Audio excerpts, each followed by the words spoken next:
Media ద్వారా ప్రజలను అడుగుతూ ఉన్నా, నేను రాజకీయ దందాలు చేసి ఉంటే సాక్షాత్తు ఆనాటి ముఖ్యమంత్రి జగన్మోహన్ రెడ్డి గారిని ధిక్కరించి విభేదించి వీధుల్లోకి వచ్చి 18 నెలలు పోరాటం చేసిన రోజు నా మీద చర్యలు తీసుకుంటారా లేదా మీరే ఆలోచించండి.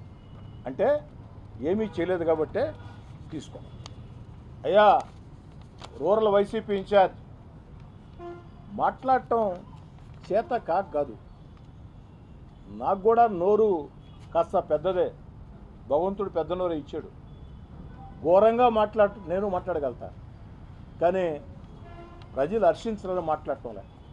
కానీ నిజంగా మాట్లాడాల్సి వస్తే నేను మాట్లాడతాను,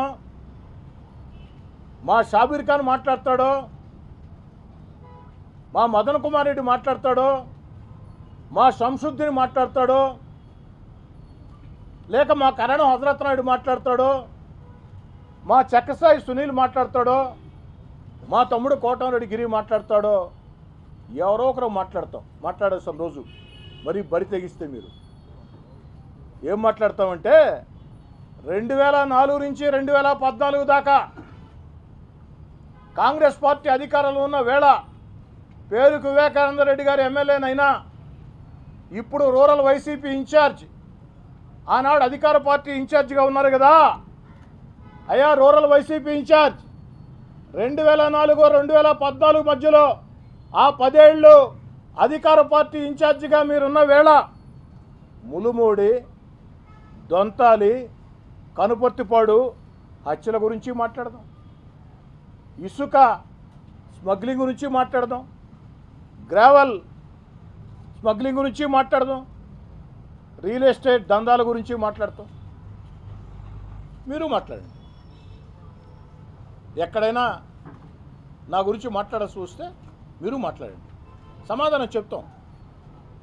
నేను మాట్లాడటం ప్రారంభిస్తే ఇవన్నీ కూడా మాట్లాడతాం. ఆఖరికి అయ్యా రూరల్ వైసీపీ ఇన్ఛార్జ్, నీకు నాకు మధ్య ఒక సంభాషణ జరిగింది, సభ్యత కాదు కాబట్టి ఆ సంభాషణ బయట పెట్టాలి. ఏమిటి ఆ సంభాషణ అంటే 2 కోట్ల డబ్బు. ఏమిటి ఆ సంభాషణ అంటే 2 కోట్ల డబ్బు. ఆ 2 కోట్ల డబ్బు గురించి కూడా మాట్లాడదాం.